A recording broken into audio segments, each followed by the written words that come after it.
ಇಂದ್ರಿಯೈ ಪಂಚಭಿರೇವ ಹೋತೃಭಿಃ ಪ್ರಚೀಯಮಾನೋ ವಿಷಯಾಜ್ಯಧಾರಯ ಜ್ವಜ್ವಲ್ಯಮಾನೋ ಬಹುವಾಸನೇಂಧನೈಃ ಮನೋಮಯಾಗ್ನಿಃ ದಹತಿ ಪ್ರಪಂಚಂ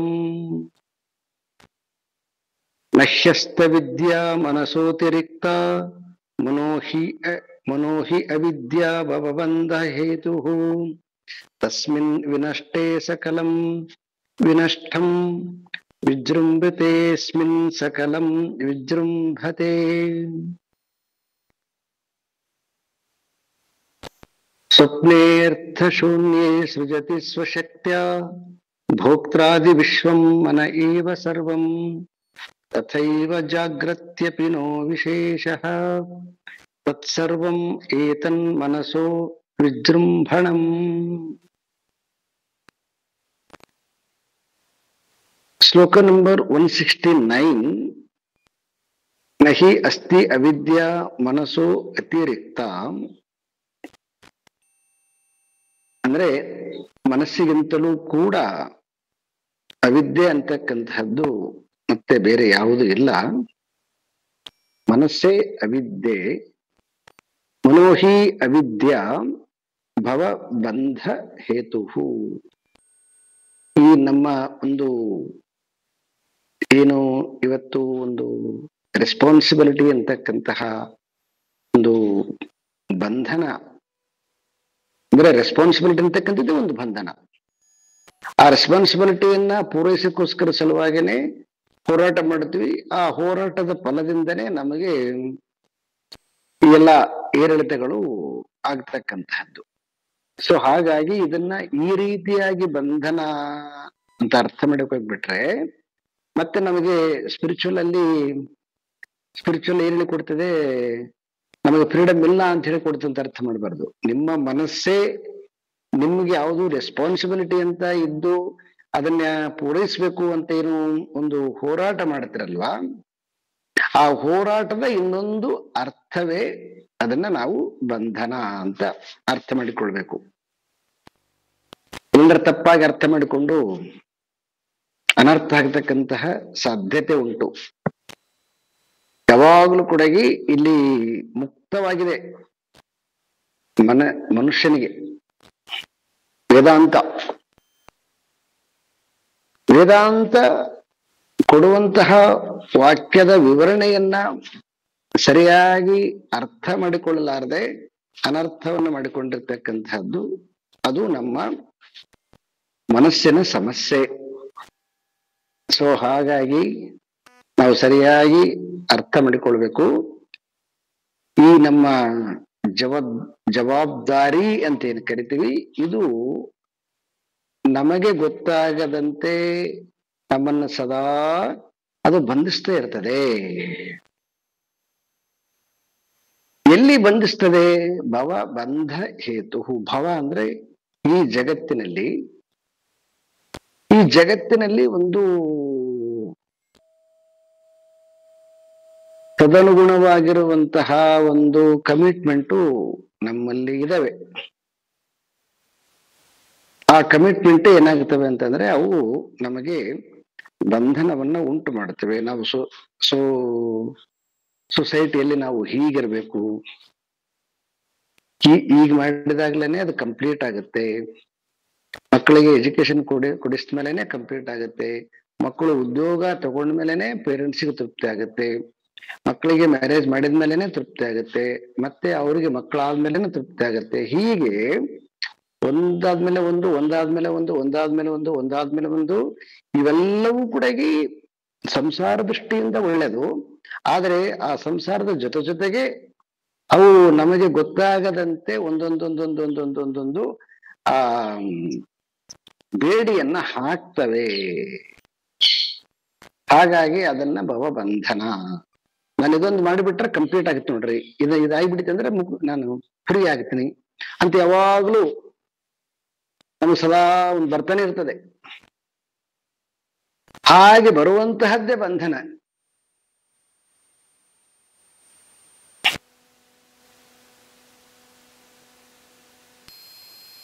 ತಸ್ಮಿನ್ ವಿನಷ್ಟೇ ಸಕಲಂ ವಿನಷ್ಟಂ ಅಂತ. ತಸ್ಮಿನ್ ಈ ಜ್ಞಾನದಿಂದ ಒಂದು ವೇಳೆ ಈ ನೋಷನ್ ಕರೆಕ್ಷನ್ ಆಗಿಬಿಡುತ್ತೆ ಅಂತಂದ್ರೆ ದೆನ್ ಎಲ್ಲವೂ ಕೂಡ ಫ್ರೀಡಮ್ ಆಗಿಬಿಡ್ತದೆ ಮೈಂಡ್.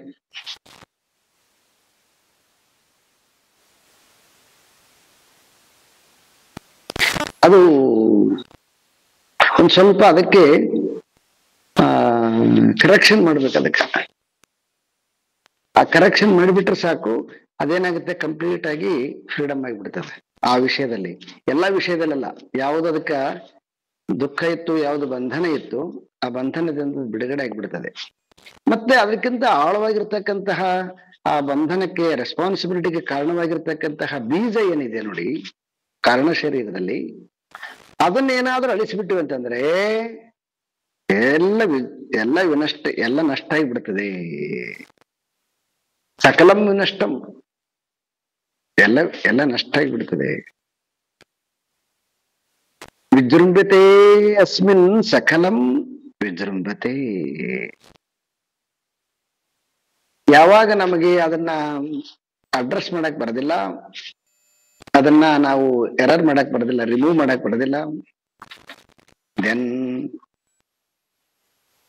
ವಿಜೃಂಭಣೆ ಅಂತಂದ್ರೆ ಹೆಂಗ ಕೆಲವೊಂದು ಹಾಡುಗಳು ಹಾಕಿದಾಗ ಸುಮ್ಮನೆ ಕುಂತ್ಕೊಂಡವರು ಕೂಡ ಡ್ಯಾನ್ಸ್ ಮಾಡ್ತಾರಲ್ಲ, ಹಾಗೆ ಮನಸ್ಸು ನಮ್ಮನ್ನು ಸದಾ ಡ್ಯಾನ್ಸ್ ಮಾಡಿಸ್ತಾನೆ ಇರ್ತದೆ ಅಂತ.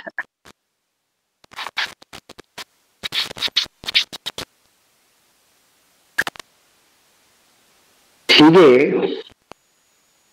ಈ ಮನೋಮಯ ಕೋಶ ಹೆಂಗ ದೇಹ ಅನ್ನಮಯ ಕೋಶದ ಬಗ್ಗೆ ಎಕ್ಸ್ಪ್ಲನೇಷನ್ ಕೊಟ್ರು, ಹಾಗೆ ಪ್ರಾಣಮಯ ಕೋಶದ ಬಗ್ಗೆ ಎಕ್ಸ್ಪ್ಲನೇಷನ್ ಕೊಟ್ರು, ಹಾಗೆ ಈ ಮನೋಮಯ ಕೋಶವನ್ನ ಆಚಾರ್ಯ ಶಂಕರರು ಅನೇಕ ರೀತಿಯಾಗಿ ಒಂದೊಂದಾಗಿ ನಮಗೆ ಇದರ ಪರಿಚಯವನ್ನ ಮಾಡ್ತಾ ಇದ್ದಾರೆ. ನಾನು ಈ ಮನೋಮಯ ಕೋಶದಲ್ಲಿ ಬಹಳ ಇಷ್ಟಪಡ್ತಕ್ಕಂತಹ ಶ್ಲೋಕ ಈಗ ಪಾಠ ಮಾಡಿರ್ತಕ್ಕಂತಹದ್ದು 167 ಮತ್ತೆ 168. ಏನು ಈ ಎರಡರಲ್ಲಿ ಆ ಸಬ್ಜೆಕ್ಟ್ ಏನನ್ನ ನಾನು ವಿವರಣೆ ಕೊಟ್ಟನು, ಆ ಎಲ್ಲ ವಿವರಣೆಗೆ ಈ ಶ್ಲೋಕ ನಮಗೆ ಉತ್ಕೃಷ್ಟವಾಗಿರ್ತಕ್ಕಂತಹ ಅದಕ್ಕೊಂದು ಪರಿಹಾರವನ್ನು ಹೇಳ್ತದೆ. ಇದರದೆಲ್ಲನೂ ಕೂಡ ಮನಸ್ಸೇ ಬಂಧನ ಅಂತ ಅನ್ಕೊಂಡಾಗಲೂ ಕೂಡ, ಆದ್ರೆ ಮನಸ್ಸಿನ ಹಿಂದ್ಗಡೆ ಅಂದ್ರೆ ಮನಸ್ಸಿನ ಒಂದು ಪರದೆಯಲ್ಲಿ ಅಥವಾ ಮನಸ್ಸಿನ ಮೇಲೆ ಒಂದು ಅಜ್ಞಾನ ಅಂತಕ್ಕಂಥದ್ದು ಪರದೆ ಇದೆ. ಆ ಪರದೆನೇ ನಮಗೆ ಈ ಮನಸ್ಸನ್ನ ಫ್ರೀಡಮ್ ಆಗಕ್ ಬಿಡ್ತಾ ಇಲ್ಲ. ಯಾವಾಗ ಆ ಪರದೆಯನ್ನ ತೆಗೆದು ಬಿಟ್ಟಿವಂತಂದ್ರೆ ಆಗ ನಮಗೆ ಕಂಪ್ಲೀಟ್ ಫ್ರೀಡಮ್ ಸಿಗುತ್ತೆ. ಇಲ್ಲದೆ ಹೋದ್ರೆ ಆ ಪರದೆ ಮುಚ್ಚಿರ್ತಕ್ಕಂಥದ್ದೇನು ಅಜ್ಞಾನ ಇದೆ, ಅದರ ಅಡಿಯಲ್ಲಿ ನಾವು ವಿಜೃಂಭಿಸ್ತಾ ಇದ್ದೀವಿ. ಎಷ್ಟು ವಿಜೃಂಭಿಸ್ತಾ ಇದೀವಿ ಅಂತಂದ್ರೆ ಜೀವನ ಪೂರ್ತಿ ಮಾಡಿದಾಗಲೂ ಕೂಡ ಇನ್ನು ಮುಗಿದೇ ಇಲ್ಲ, ಅಷ್ಟು ವಿಜೃಂಭಣೆ ಇದೆ. ಅದು ಸುಖದರ ಆಗ್ಲಿ ಅಥವಾ ದುಃಖದರ ಆಗ್ಲಿ ಅಂತನೂ ಕೂಡ ವಿಜೃಂಭಣೆ ಮಾತ್ರ ಇದೆ.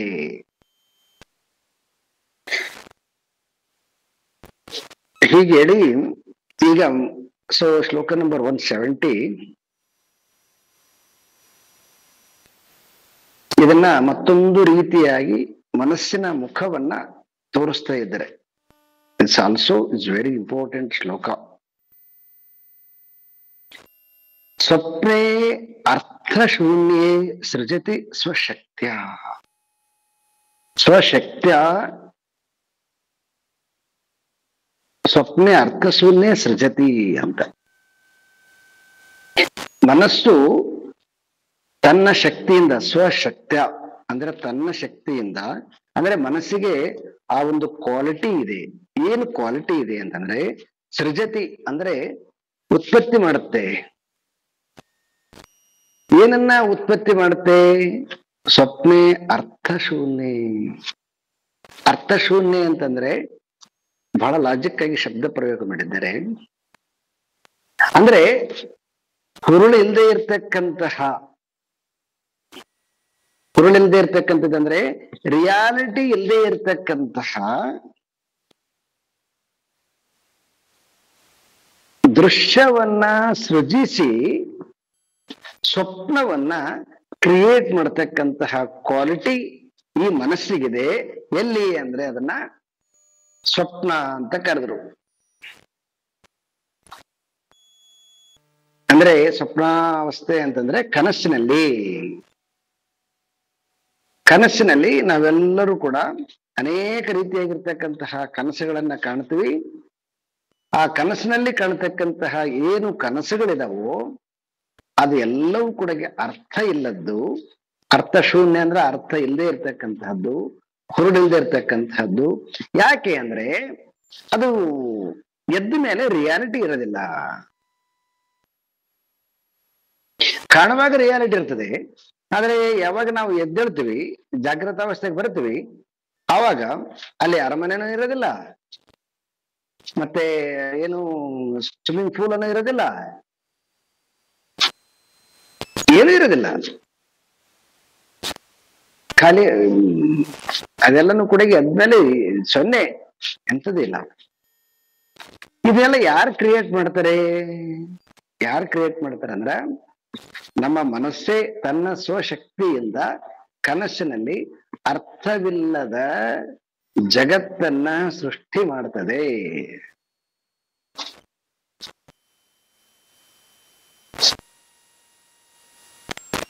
ಭೋಕ್ತಾದಿ ವಿಶ್ವಂ ಮನಯೇವ ಸರ್ವಂ. ಮನಯೇವ ಸರ್ವಂ ಅಂದ್ರೆ ಈ ಮನಸ್ಸು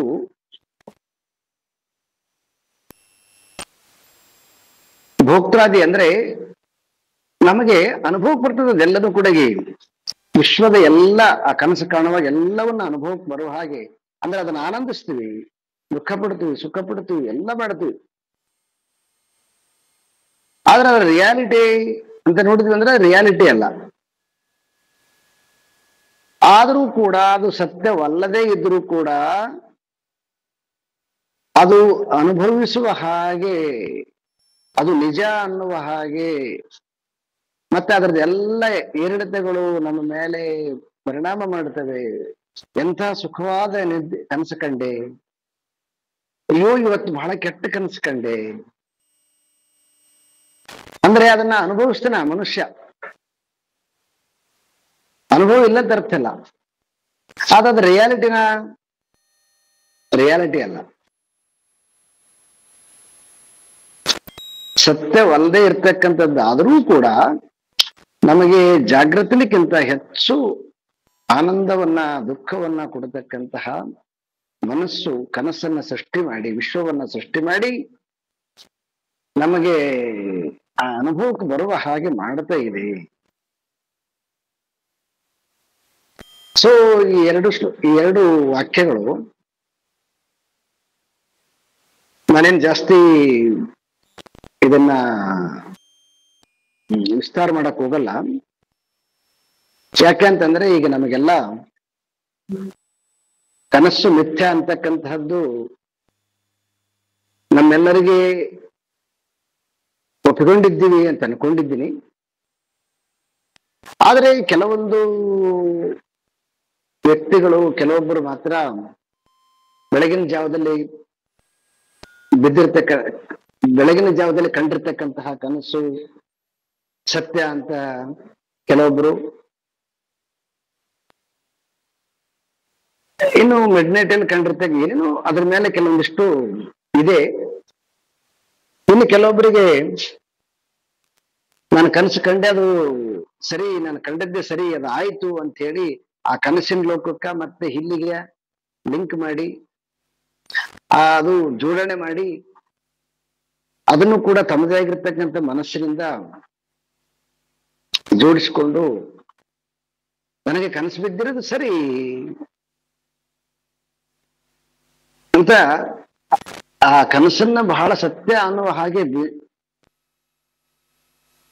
ವಿಜೃಂಭಿಸುವವರು ಕೂಡ ಇದ್ದಾರೆ. ಇದು ಒಂದು ತುಂಬಾ 100% ರಿಯಾಲಿಟಿ ಅಲ್ಲ. ಯಾಕಂತಂದ್ರೆ ಅಲ್ಲಿ ಕನಸಿನಲ್ಲಿ ಯಾವುದನ್ನ ಏನೊಂದು ಘಟನೆ ಕಂಡಿರ್ತೀರಿ, ಆ ಘಟನೆ ಈ ಜಗತ್ತಿನ ಲೋಕಕ್ಕೆ ಮತ್ತೆ ಅದಕ್ಕೆ ಸಂಬಂಧ ಇರೋದಿಲ್ಲ. ಅಲ್ಲಿ ಯಾರೋ ನಿಮ್ ಕನಸಿನಲ್ಲಿ ಯಾರೋ ಬಂದಿರ್ತಾರೆ, ಅವರು ರಿಯಲ್ ಅಲ್ಲ, ಅವರು ಒಂದು ಕಡೆ ಪಕ್ಕದಲ್ಲಿ ಮಲ್ಕೊಂಡಿರ್ತಾರೆ, ಆದ್ರೆ ನಿಮ್ ಕನಸಿನಲ್ಲಿ ಅವರು ನಿಮ್ ಜೊತೆ ಓಡಾಡಿದಂಗೆ ಕಾಣ್ತಾರೆ. ಹಾಗೆ ನೋಡಿದಾಗಲೂ ಕೂಡ ಅದು ರಿಯಾಲಿಟಿ ಅಲ್ಲ.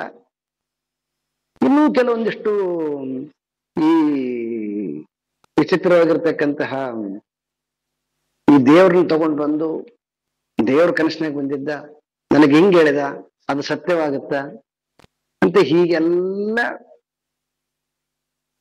ತುಂಬಾ ಜನರದ್ದು ವಾದ ಇದೆ. ಆತರ ಯಾರಾದ್ರೂ ವಾದ ಇದ್ರೆ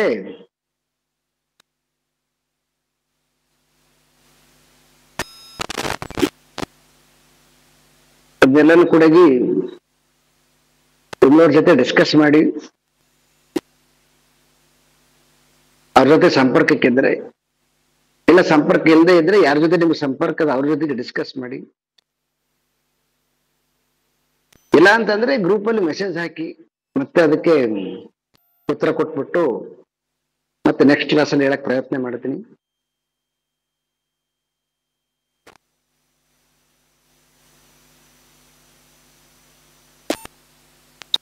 ಅದು ಕೇವಲ ಹಾಗೆ ಏನಾದರೂ ಆ ತರಹದ ಘಟನೆಗಳಾದ್ರೆ ಅದು ಅವರ ವೈಯಕ್ತಿಕ ಅಭಿಪ್ರಾಯವಾಗುತ್ತೆ ಬಿಟ್ರೆ ಅದು ಸಾರ್ವತ್ರಿಕ ಅಭಿಪ್ರಾಯವಾಗೋದಿಲ್ಲ. ಈಗ ಹೇಗಂದ್ರೆ ಈಗ ಒಂದು ವಾಸ್ತವಿಕ ಸತ್ಯ ಅಂದ್ರೆ ಇಂದ್ರಿಯ ಜನ್ಯ ಜ್ಞಾನದ ಸತ್ಯವನ್ನು ನೋಡೋಣ. ಈಗ ನಾವು ಗ್ರೂಪ್ ಅಲ್ಲಿ ಹೋಗಿರ್ತೀವಿ, ಒಂದು ವಿಧಾನಸೌಧ ನೋಡಿರ್ತೀವಿ, ನೋಡ್ರಿ ಬೆಂಗಳೂರಲ್ಲಿ ಇಂತಲ್ಲಿ ವಿಧಾನಸೌಧ ಇದೆ, ನೀವು ಹೋಗಿ ನೋಡಿ ಅಂತಂದ್ರೆ ನಾಳೆ ನೀವು ಹೋಗಿ ನೋಡಿದ್ರು ಕೂಡ ನಾನು ಏನ್ ನೋಡಿರ್ತೀನೋ ಅದೆಲ್ಲನೂ ಕೂಡ ಸೇಮ್ ನೀವು ನೋಡ್ತೀರಿ. ಇದು ಇಂದ್ರಿಯ ಜನ್ಯ ಜ್ಞಾನ ಸತ್ಯ. ಯಾಕಂದ್ರೆ ಸಾರ್ವತ್ರಿಕವಾಗಿ ಎಲ್ಲರಿಗೂ ಕೂಡ ಅನುಭವ ಬರುತ್ತೆ. ಆದ್ರೆ ಕನಸನ್ನ ಕಂಡಿರ್ತಕ್ಕಂಥದ್ದನ್ನ ನೀವು ಯಾರು ಕರ್ಕೊಂಡೋಗಿ ತೋರ್ಸಕ್ ಸಾಧ್ಯದ? ಸಾಧ್ಯನೇ ಇಲ್ಲ.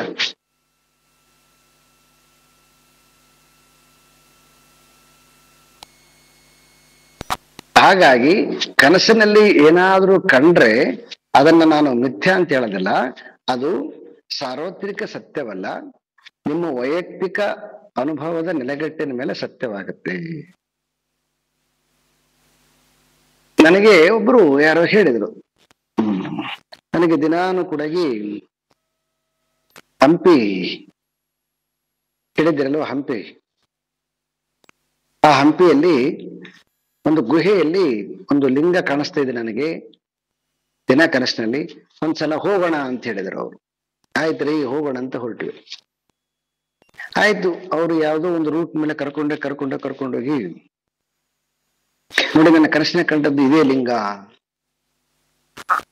ಅಂತ ಕೇಸಿ ಹೇಳಿದ್ರು ಅವರು.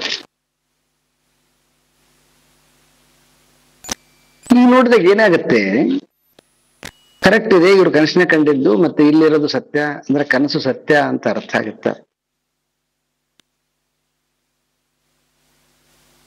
ಆದ್ರೆ ಅದು ಎಷ್ಟು ರಿಯಾಲಿಟಿ? ಸರಿ, ಈ ವಿಗ್ರಹಕ್ಕೆ ಹೆಂಗ್ ಬಂದ್ರಿ ನೀವು? ಬಸ್ ಹಿಡ್ಕೊಂಡ್ ಬಂದ್ರ? ಹೇಗ್ ಬಂದ್ರಿ? ಟ್ರೈನಲ್ಲಿ ಬಂದ್ರ? ಅವೆಲ್ಲವೂ ಕೂಡ ವಾಸ್ತವಿಕ ಅದೇವ. ಮತ್ತೆ ಇಲ್ಲಿಂದ ನಾವು ಬೆಂಗಳೂರ್ಲಿಂದ ಹಂಪಿಗೆ ಹೋಗ್ಬೇಕಾದ್ರೆ ಎಷ್ಟು ಅವರ್ ಜರ್ನಿ ಆಗ್ತದ. ಆದ್ರೆ ನೀವು ಕನಸಿನಾಗ ಏನೋ ಒಂದು ಒಂದು ಸೆಕೆಂಡ್ ಅಲ್ಲಿ ಹೋಗಿರ್ತೀರಿ. ಇದೆಲ್ಲ ಹೆಂಗ ಅದಕ್ಕೆ ತಾಳೆ ಆಗುತ್ತವೆ? ಇವಕ್ಕೆಲ್ಲನೂ ಕೂಡ ಅಲ್ಲಿ ಆನ್ಸರ್ ಇರೋದಿಲ್ಲ. ಇದು ಒಂದು ರೀತಿಯಾಗಿರ್ತಕ್ಕಂತಹ ವಿಚಾರ. ಮತ್ತೆ ಇನ್ನೊಂದು ವಿಚಾರ ಏನಂತಂದ್ರೆ, ಆ ರೀತಿಯಾಗಿರ್ತಕ್ಕಂತಹ ಏನಾದ್ರೂ ನಿಮಗೆ ಕನಸುಗಳು ಈ ನಿಮ್ಮ ಕಾನ್ಸಿಯಸ್ ಮೈಂಡ್ಗೆ ಗಮನದಲ್ಲಿ ಇಲ್ಲದೆ ಇರ್ತಕ್ಕಂತಹ ಏನಾದರೂ ದೃಶ್ಯಗಳು, ಚಿತ್ರಗಳು, ಘಟನೆಗಳು ಅವು ನಿಮಗೆ ಗೊತ್ತಾಗದಂತೆ ಆ ನಿಮ್ಮ ಇನ್ನರ್ ಒಂದು ಮನಸ್ಸು ಇದೆಯಲ್ವಾ, ಸಬ್ ಕಾನ್ಸಿಯಸ್ ಅಲ್ಲಿ ಯಾವಾಗ್ಲೂ ಒಮ್ಮೆ ಅವು ಅಲ್ಲಿ ಸಂಸ್ಕಾರ ಆಗಿರ್ತಾವ. ಆದ್ರೆ ನಮಗೆ ಗೊತ್ತಿರೋದಿಲ್ಲ. ಈಗ ಹೇಗೆ ಅಂದ್ರೆ, ಈಗ ನಾವು ಒಂದು ಕಣ್ ತೆಗೆದು ಈ ಜಗತ್ತನ್ನ ನೋಡ್ತೀವಿ. ಜಗತ್ತನ್ನ ನೋಡಿದ್ಮೇಲೆ ಒಂದು ಮರವನ್ನ ನೋಡ್ತೀನಿ ನಾನು. ಈ ಮರವನ್ನು ನೋಡಿದ್ಮೇಲೆ ಆ ಮರದಲ್ಲಿ ನನಗೆ ಹಣ್ಣಿನ ಬಗ್ಗೆ ಅಷ್ಟೇ ಗಮನ ಇದ್ದಾಗ ನನ್ನ ಕಣ್ಣು ಅಂದ್ರೆ ನನ್ನ ಮನಸ್ಸು ಆ ಹಣ್ಣಿನ ಕಡೆ ಮಾತ್ರ ನೋಡುತ್ತೆ. ಆದ್ರೆ ಕಣ್ಣು ಇಡೀ ಮರವನ್ನ ನೋಡಿರ್ತದ. ಆ ಇನ್ನು ಉಳಿದ ಮರದಲ್ಲಿ ಏನೇನು ಇದೆಯೋ ಅದು ನಮ್ಮ ಚಿತ್ತ ಗ್ರಹಿಸಿರಂಗಿಲ್ಲ. ಆದ್ರೆ ಕಣ್ಣು ಅದನ್ನ ಗ್ರಹಿಸಿರ್ತದೆ.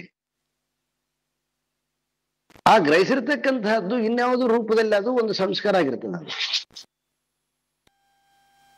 ಸೊ ಈ ದೃಷ್ಟಿಕೋನದಿಂದನೂ ಕೂಡ ನಾವು ಗಮನಿಸ್ತೀವಿ ಅಂತಂದ್ರೆ, ನಾವು ಯಾವ್ದಾದ್ರು ಒಂದು ದೃಶ್ಯವನ್ನ ನೋಡುವಾಗ ನಮಗೆ ಯಾವುದು ಅಪೇಕ್ಷೆ ಇರ್ತದ, ನಮ್ಗೆ ಯಾವುದು ಒಂದು ಇಚ್ಛೆ ಇರ್ತದ, ಅದ್ರ ಕಡೆಗೆ ಅಷ್ಟೇ ಗಮನ ಇರ್ತದ ಬಿಟ್ರೆ ಉಳಿದ ಕಡೆಗೆ ನಮಗೆ ಗಮನ ಇರೋದಿಲ್ಲ. ಈ ರೀತಿಯಾಗಿ ಏನನ್ನ ನೋಡ್ತೀವೋ ಆ ನೋಡಿರ್ತಕ್ಕಂಥದ್ದು ಎಲ್ಲದನ್ನು ಕೂಡ ನಮ್ಮ ಚಿತ್ತದಲ್ಲಿ ಇರಬೇಕು ಅಂತಿಲ್ಲ. ನಾನೇನು ಅಪೇಕ್ಷೆ ಪಡ್ತೀನೋ ಅದಷ್ಟೇ ಇರ್ತದ. ಉಳಿದೆಲ್ಲನೂ ಕೂಡ ಅದು ಗೌಣವಾಗಿರ್ತದ. ಆ ಗೌಣವಾಗಿರ್ತಕ್ಕಂಥದ್ದು ಕೂಡ ಇರ್ತದ ಒಳಗಡೆಗೆ. ಇನ್ಯಾವಾಗೋ ಅದು ಸೊ ಮನಸ್ಸು ಏನ್ ಮಾಡ್ತದೆ, ಅದನ್ನ ಸೃಷ್ಟಿ ಮಾಡ್ತದೆ. ಅದಕ್ಕೆ ಸ್ವಶಕ್ತ್ಯ ಅಂತ ಕರೆದಿದ್ದಾರೆ ಶಂಕರರು. ತನ್ನ ಶಕ್ತಿಯಿಂದ ಅದನ್ನ ಸೊ ಕನಸಿಗೆ ತಗೊಂಡು ಬರ್ತದ. ಹಾಗಾಗಿ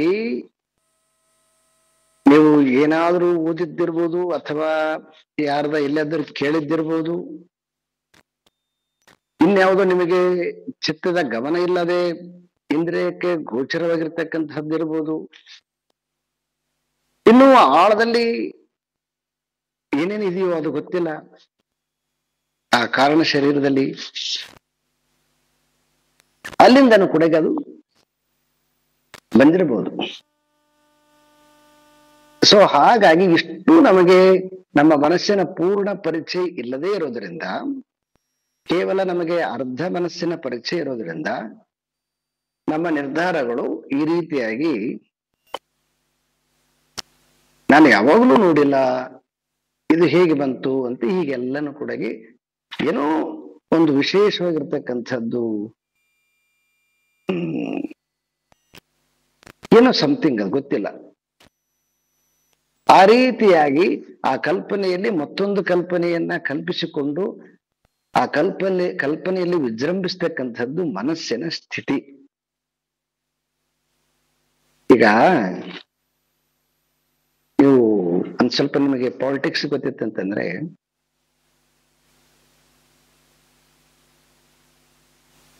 ಈ ಒಂದಿಷ್ಟು ನೀವು ನ್ಯೂಸ್ ಎಲ್ಲ ನೋಡ್ತೀರಿ ಅಂತಂದ್ರೆ, ಈ ಸುಮಾರು ಜನ ಭವಿಷ್ಯ ಹೇಳೋರು ಮತ್ತೆ ಸುಮಾರು ಜನ ಸರ್ವೆ ಮಾಡೋರು,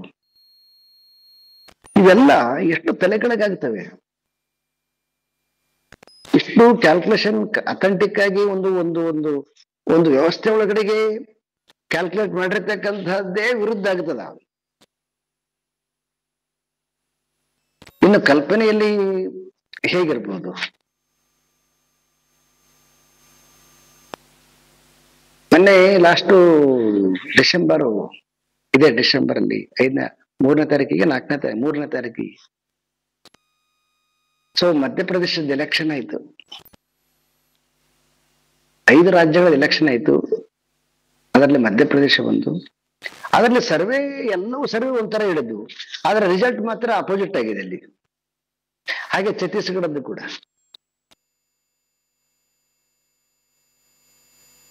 ಸೊ ಹಾಗಾಗಿ ಇವೆಲ್ಲ ಏನು ಊಹೆ ಅಂತ ಹೇಳಿ ಮಾಡಿಕೊಳ್ತೀವಿ, ಇವೆಲ್ಲವೂ ಕೆಲವೊಮ್ಮೆ ರೀಚ್ ಆಗಿರ್ತವೆ ಕರೆಕ್ಟ್ ಆಗಿ.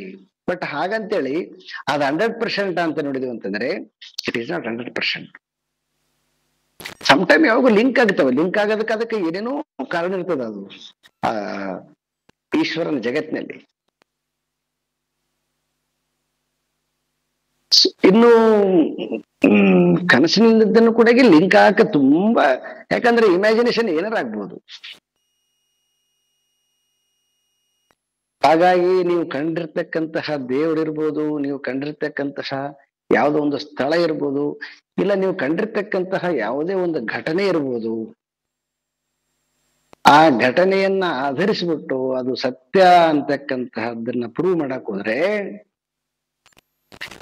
ಅದು ಎಲ್ಲೋ ಕಾಕತಾಳೀಯ ಹಾಗೆ ಯಾವುದೋ ಒಂದು ಕನೆಕ್ಟ್ ಆಗ್ಬೋದೇನೋ, ಆದ್ರೆ ಅದು 90% ಅದಕ್ಕೆ ಯಾವುದೇ ರೀತಿಯಾಗಿರ್ತಕ್ಕಂತಹ ಸಂಬಂಧ ಇರುವುದಿಲ್ಲ. ಮತ್ತೆ ನಮಗೆ ನ್ಯಾಚುರಲ್ ಆಗಿ ಈ ಭಯ ಮತ್ತೆ ಏನು ನಮಗೆ ಗೊತ್ತಿಲ್ವೋ, ಕ್ಲಾರಿಟಿ ಇಲ್ವೋ ಆ ವಿಷಯದಲ್ಲಿ ಒಂದು ಸರಿಯಾದ ಜ್ಞಾನ ಇಲ್ಲದೆ ಇದ್ದಾಗ ಇಟ್ಸು ಅಕ್ಸೆಪ್ಟ್ ಮಾಡಿಕೊಂಡು ಒಪ್ಪಿಕೊಳ್ಳೋದು, ನಂಬಿಕೆ, ಇವೆಲ್ಲ ಸಹಜವಾಗಿರ್ತಕ್ಕಂಥವು. ಈ ಎಲ್ಲವೂ ಕೂಡ ತಿಳುವಳಿಕೆ ಇಲ್ಲದ ಅಪೂರ್ಣವಾಗಿರ್ತಕ್ಕಂತಹ ಮನಸ್ಸಿನ ವ್ಯಾಪಾರಗಳಾಗತ್ತವೆ ಬಿಟ್ರೆ ಅವ್ಯಾವು ಕೂಡ ಶಾಸ್ತ್ರದಲ್ಲಿ ಇದನ್ನ ಯಾವುದನ್ನು ಕೂಡ ಶಂಕರರು ಖಂಡ ತುಂಡವಾಗಿ ಕತ್ತರಿಸಿ ಹಾಕ್ಬಿಟ್ಟಿದ್ದಾರೆ. ಈ ಒಂದು ನೀವು ಶಂಕರಾಚಾರ್ಯರ ಕನಸು ಕಂಡ್ರೆ ಅಂದ್ರೂ ಕೂಡ ಶಂಕರ ಹೇಳ್ತಾರೆ ತಪ್ಪಂತ ಹೇಳ್ತಾರೆ. ಅದು ಯಾಕಂತಂದ್ರೆ ಅವ್ರ ಅದಕ್ಕೆ ವ್ಯಾಲ್ಯೂ ಕೊಟ್ಟಿಲ್ಲ.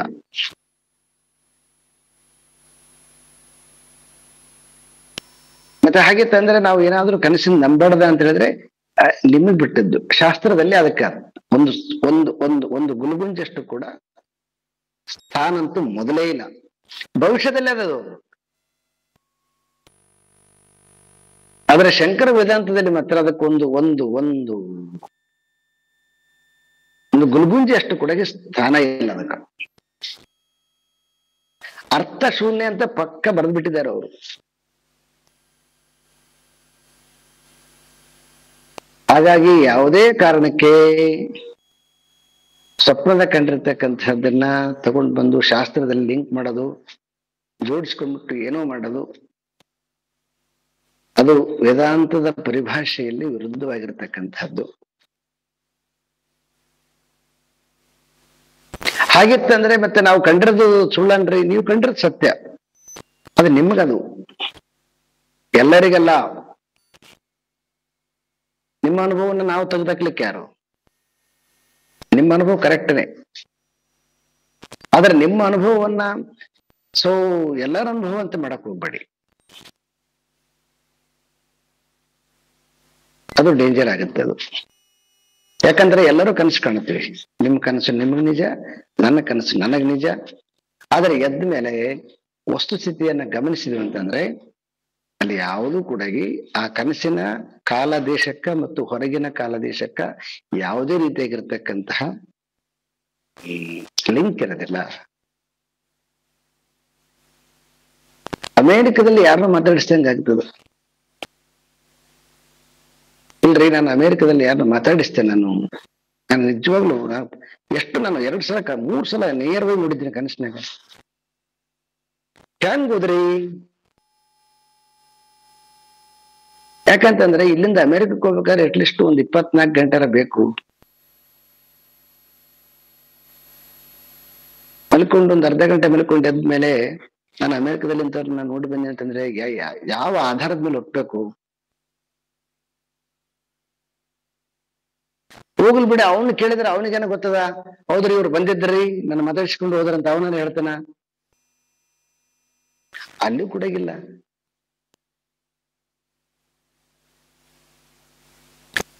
ಹಾಗಾಗಿ ವಾಸ್ತವಿಕವಾಗಿ ನೆಲೆಗಟ್ಟಿನ ಮೇಲೆ ನಾವು ನೋಡಿದ್ವಂತಂದ್ರೆ, ಅಂದ್ರೆ ವಾಸ್ತವಿಕ ನೆಲೆಗಟ್ಟು ಅಂದ್ರೆ ಜಾಗೃತದ ದೇಶ ಕಾಲಕ್ಕೆ ಅನುಗುಣವಾಗಿ ನೋಡಿದ್ವಂತಂದ್ರೆ ಕನಸಿನಲ್ಲಿ ಕಂಡಿರ್ತಕ್ಕಂಥದ್ದು ಯಾವುದೇ ರೀತಿಯಿಂದ ಮ್ಯಾಚ್ ಆಗಕ್ಕೆ ಸಾಧ್ಯನೇ ಇಲ್ಲ. ಆದರೂ ಕೂಡ ಈ ಕಲ್ಪನಾವಾಗಿರ್ತಕ್ಕಂಥ ಮನಸ್ಸುಗಳು ಹೆಂಗೆಂಗೋ ವಿಜೃಂಭಿಸ್ತವೆ. ಅವು ಹೆಂಗಾರ ವಿಜೃಂಭಿಸ್ಲಿ. ಆದ್ರೆ ಶಾಸ್ತ್ರ ತಿಳಿದ ಮೇಲೆ ಇವಕ್ಕೆ ಯಾವದಕ್ಕೂ ಇಲ್ಲಿ ಯಾವುದು ಘಟನೆ ಆ ಕನಸಿನ ಒಂದು ವಿಷಯಕ್ಕೆ ಯಾವುದೇ ರೀತಿಯಾಗಿರ್ತಕ್ಕಂಥ ಮಹತ್ವ ಕೊಡ್ತಕ್ಕಂಥದ್ದು ಪ್ರಶ್ನೆನೇ ಇಲ್ಲ.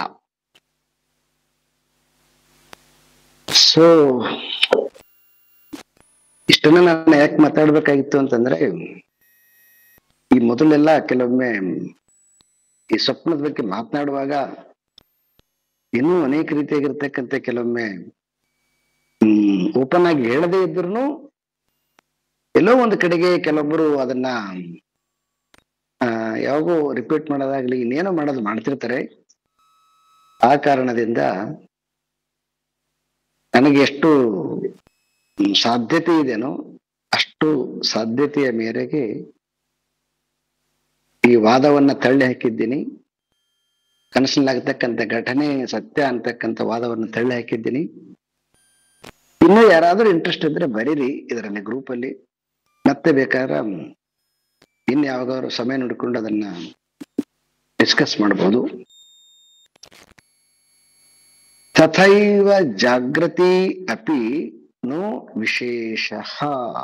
ನೋಡಿದ್ರು ಶಂಕರ ಸ್ಟೇಟ್ಮೆಂಟ್ ಇದು. ಓಕೆ, ಮನಸ್ಸು ಅಂತಕ್ಕಂಥದ್ದು ಮತ್ತೆ ಅಲ್ಲಿ ಇರ್ತಕ್ಕಂಥ ಭೋಕ್ತ ಅಂದ್ರೆ ತಾನು ಅನುಭವಿಸಿರ್ತಕ್ಕಂತಹದ್ದು ಈ ಎಲ್ಲವೂ ಕೂಡ ಈ ಮನಸ್ಸು ತನ್ನ ಶಕ್ತಿಯಿಂದ ಎಲ್ಲ ಸೃಜನೆ ಮಾಡಿರ್ತಕ್ಕಂತಹದ್ದು. ಮತ್ತೆ ಅದು ಎಷ್ಟು ಸತ್ಯ ಅಂತಂದ್ರೆ ಅಷ್ಟು ಸತ್ಯವಾಗಿ, ಯಾಕಂದ್ರೆ ಅನುಭವಕ್ಕೆ ಬಂದದೆ, ಅಷ್ಟೆಲ್ಲ ಅನುಭವಕ್ಕೆ ಬಂದಿರತಕ್ಕಂತಹದ್ದು. ತಥೈವ ಜಾಗೃತಿ ಅಪಿ ನೋ ವಿಶೇಷ. ಜಾಗೃತಿ ಲೋಕಕ್ಕೆ ಬಂದ್ರೆ ಅದಕ್ಕೇನಾದ್ರೂ ಅರ್ಥ ಇದೆಯಾ? ಯಾವುದೋ ಒಂದು ಕನಸಿನಲ್ಲಿ ಮದುವೆಗೆ ಹೋಗಿದ್ದೀರಿ, ಚೆನ್ನಾಗಿ ಊಟ ಮಾಡಿದ್ದೀರಿ, ಎದ್ಮೇಲೆ ಸೊ ಊಟ ಮಾಡ್ತಿರ್ತಾನೆ, ಮತ್ತೆ 12 ಗಂಟೆ ಮಲ್ಕೊಂಡಿದ್ದೀರಿ, ಕನಸಿನಾಗ ಯಾವುದೋ ಮದುವೆಗೆ ಹೋಗಿದ್ದೀರಿ, ಊಟ ಮಾಡಿದ್ದೀರಿ, ಎದ್ಮೇಲೆ 1-1:30 ಆಗದ. ಇಲ್ಲ ಕನಸಿನಾಗ ಊಟ ಮಾಡಿರಿ ಅಂತ ಹೇಳ್ಬಿಟ್ಟು ಹೊಟ್ಟೆ ತುಂಬಿರ ಅಂತ ಹೇಳ್ತಾರ.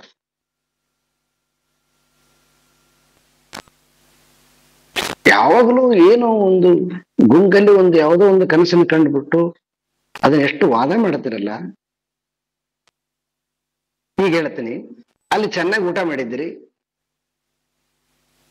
ಎದ್ಮೇಲೆ ಊಟ ಮಾಡ್ತೀರಾ ಮಾಡಲ್ವಾ?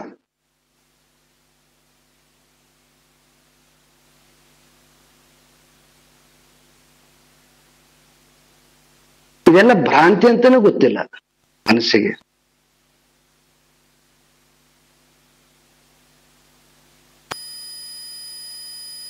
ಸೊ ಹಾಗಾಗಿ ಅದು ಕನಸು ಮೊದಲನೇ ಭ್ರಾಂತಿ, ಮತ್ತೆ ಕನಸನ್ನು ಹಿಡ್ಕೊಂಡು ಸತ್ಯ ಅಂತಕ್ಕಂಥದ್ದು ಎರಡನೇ ಭ್ರಾಂತಿ.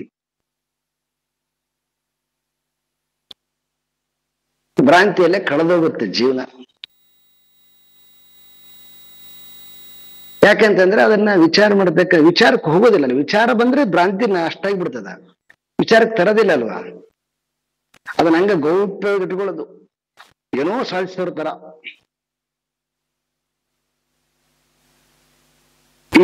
ಇನ್ನು ಕೆಲವೊಬ್ರು ಇರ್ತಾರೆ ಭಾರಿ ವಿಚಿತ್ರ. ನನಗೆ ರಾತ್ರಿಯಲ್ಲಿ ಗಣೇಶ ದರ್ಶನ ಕೊಡ್ತೀರಿ, ಕರೆಕ್ಟು, ಗಣೇಶ ದರ್ಶನ ಕೊಟ್ಟು ಏನಾಯ್ತು ಹೇಳ್ರಿ.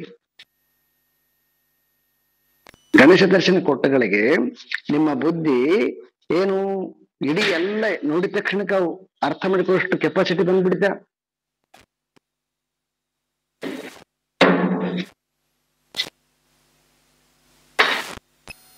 ನನಗೆ ಕನಸಿನಲ್ಲಿ ಲಕ್ಷ್ಮಿ ಬಂದ್ಬಿಟ್ಟಿದ್ರಿ, ಆಯ್ತು ಲಕ್ಷ್ಮಿ ಬಂದ್ಬಿಟ್ಟಿದ್ದಾಳಪ್ಪ, ಏನು ಇಡೀ ಶ್ರೀಮಂತಿಗೆ ಬಂದ್ಬಿಡ್ತ.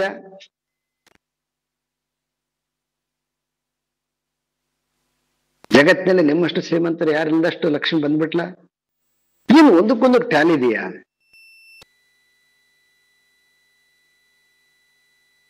ಮತ್ತೆ ಹಾಗಿತ್ತಂದ್ರೆ ನಾನು ನೋಡಿದ ತಪ್ಪಂದ್ರೆ ಸುಳ್ಳು ಅಂದಂಗ್ರೆ ಸುಳ್ಳಲ್ಲ, ನೀವು ನೋಡಿರೋ ಸತ್ಯ. ಆದ್ರೆ ಈ ಜಗತ್ತಿಗೆ ಅದು ಮಿಥ್ಯೆ. ಅದು ಈ ಜಗತ್ತಿಗೆ ಅದಕ್ಕೆ ಯಾವುದೇ ರೀತಿಯಾಗಿರ್ತಕ್ಕಂತಹ ಸಂಬಂಧವೇ ಇಲ್ಲ. ಅದಕ್ಕೆ ಶಂಕರರು ಒಂದೇ ವಾಕ್ಯದಲ್ಲಿ ಬಿಟ್ರು, ತಥಾ ಇವ ಜಾಗೃತಿ ಅಪಿ ನೋ ವಿಶೇಷ. ಈ ಜಾಗೃತ ಲೋಕಕ್ಕೆ ಅದಕ್ಕೆ ಯಾವುದೇ ರೀತಿಯಾಗಿರ್ತಕ್ಕಂತಹ ವಿಶೇಷತೆ ಇಲ್ಲ. ತತ್ಸರ್ವಂ ಏತಃ ಮನಸ್ಸು ವಿಜೃಂಭಣ ಆದರೂ ಕೂಡ ಏನಿದು ವಿಜೃಂಭಿಸ್ತದೆ ವಿಜೃಂಭಿಸ್ತದೆ ವಿಜೃಂಭಿಸ್ತದೆ ಮನಸ್ಸು. ಅದನ್ನು ವಿಚಾರ ಮಾಡಕ್ಕೆ ಬಿಡೋದಿಲ್ಲ, ಅಷ್ಟು ವಿಜೃಂಭಣೆ ಮಾಡಿಬಿಡ್ತದೆ.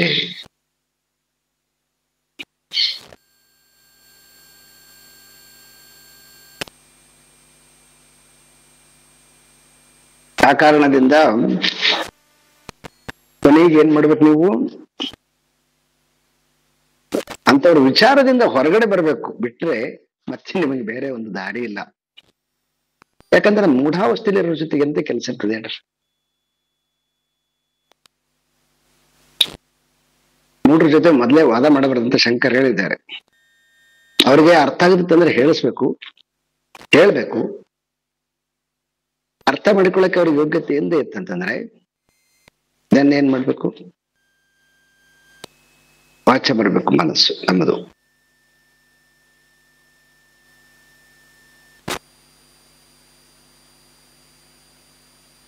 ಸೊ ಹಾಗಾಗಿ ಯಾವಾಗಲೂ ಕೂಡ ನಮ್ಮ ಮನಸ್ಸು ಈ ರೀತಿಯಾಗಿರ್ತಕ್ಕಂತಹ ಅನೇಕ ತಪ್ಪು ಅಭಿಪ್ರಾಯಗಳಿಂದ, ವಾಸ್ತವಿಕ ಅಲ್ಲದೆ ಇರ್ತಕ್ಕಂಥ ಸಂಗತಿಯಿಂದ ವಿಜೃಂಭಿಸ್ತದೆ. ಅಂತಹ ಎಲ್ಲ ವಿಜೃಂಭಗಳಿಂದ ನಾವು ಇದು ಮನಸ್ಸಿನ ಗುಣ ಅಂತ ಚೆನ್ನಾಗಿ ಅರ್ಥ ಮಾಡಿಕೋಬೇಕು. ಓಂ ಪೂರ್ಣಮದ ಪೂರ್ಣಮಿದಂ ಪೂರ್ಣಾತ್ ಪೂರ್ಣಮುದಚ್ಯತೆ ಪೂರ್ಣಸ್ಯ ಪೂರ್ಣಮಾದಾಯ ಪೂರ್ಣಮೇವಾವಶಿಷ್ಯತೆ. ಓಂ ಶಾಂತಿ ಶಾಂತಿ ಶಾಂತಿ. ಹರಿ ಓಂ. ಶ್ರೀ ಗುರುಭ್ಯೋ ನಮಃ. ಹರಿ ಓಂ.